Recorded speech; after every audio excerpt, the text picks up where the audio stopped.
आज मेरी बीवी अरीबा अस्पताल में एडमिट थी क्योंकि आज अल्लाह के ज़ात मुझे पहली औलाद के नामत से। कहानी शुरू करने से पहले अब दोस्तों से दरख्वास्त है, हमारे चैनल को सब्सक्राइब करें। नवाजने वाली थी और अस्पताल में रात के वक्त अरीबा के पास उसका ख्याल रखने या ठहरने के लिए एक खातून की ज़रूरत थी, क्योंकि अस्पताल के रोल्स में ये शामिल था कि एक रात के वक्त वो क्वार्टर में मरीज के पास सिर्फ एक मर्द और एक औरत को ही ठहरने देते थे। मेरे ससुराल की रिवायत था कि पहली औलाद होने पर ससुराल वाले ही सारा खर्चा वगैरह का इंतज़ाम संभालते थे। इसलिए मेरी बीवी की देखभाल के लिए मेरी बीवी अरीबा की छोटी बहन, जिसका नाम पाकीज़ा था, असल से मेरी बीवी अरीबा के पास ठहरा दिया गया। जैसे ही मुझे पता चला कि मेरी बेबी की देखभाल के लिए पाकीज़ा की ड्यूटी लगाई गई है, तो मेरा दिल खुशी से झूम उठा था, क्योंकि पाकीज़ा 18 साल के अंतहा की खूबसूरत लड़की थी। यूँ समझ ले, जो भी उससे देखता तो नज़रें झपकना ही भूल जाता था। लेकिन आज शायद मेरी मददों की तमन्ना पूरी होने जा रही थी। दिन के वक्त जब मेरी बेबी का कामयाब ऑपरेशन हुआ तो अल्लाह ताला ने मुझे चांद सा बेटा अता किया, और मेरी इस बेटे वाली खुशी से बढ़कर तो और कोई खुशी नहीं हो सकी थी।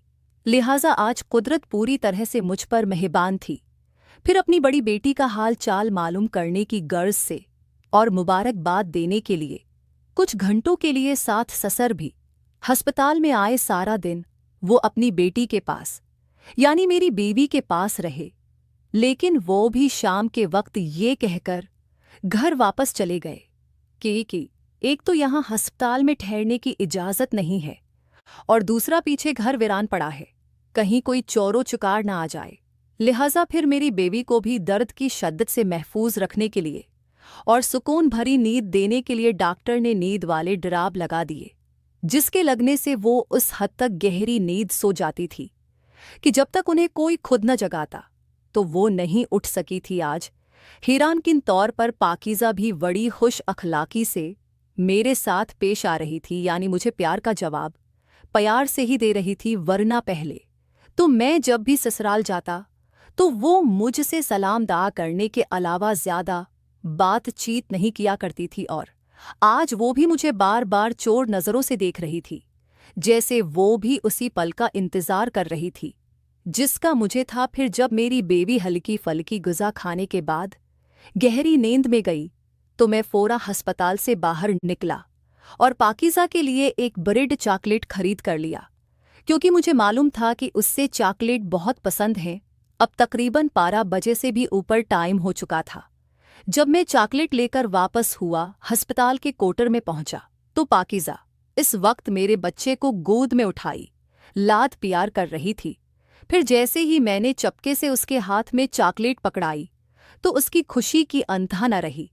फिर उसने जल्दी से मेरे बेटे को एक साइड पर रखा और चॉकलेट निकाल कर आधी खुद रखी और बाकी क्यों मुझे पकड़ाने लगी, लेकिन मैंने चॉकलेट पकड़ने से इनकार कर दिया।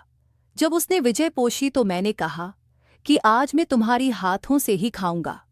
मेरी बात सुनकर वो थोड़ा शर्मा गई। फिर वो मुस्कुराते हुए दबी सी आवाज़ में मुझे कहने लगी कि आपकी इस बात का क्या मतलब है। मैंने कहा कि तुम खुद को समझ, खुद तो समझदार हो, इक्लमंदी के लिए तो इशारा ही काफ़ी है। तुम्हारे उन खूबसूरत हाथों से चॉकलेट खुलाना भला किसकी ख्वाहिश नहीं होगी। फिर उसने मुस्कुराते हुए मुझे कहा, अच्छा जी, ये बात है, ठीक है, अगर आप इतनी ज़िद कर रहे हैं तो मैं खुला देती।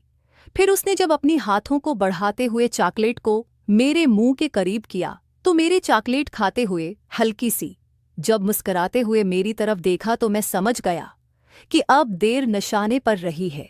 मैंने मुसलसल 4 दफ़ा पाकीज़ा के साथ में अपने गांव से 23 किलोमीटर की दूरी पर वाक़या देनपुर शहर के एक बैंक की ब्रांच में अकाउंटिंग की तौर पर मुलाजमत करता था, और रोज़ सुबह सवेरे गांव से निकलकर शहर पहुंचना और अपनी जिम्मेदारियों को निभाना मेरी रोज़मर्रा ज़िंदगी का मामूल था। यही समझ लें कि ये नौकरी ही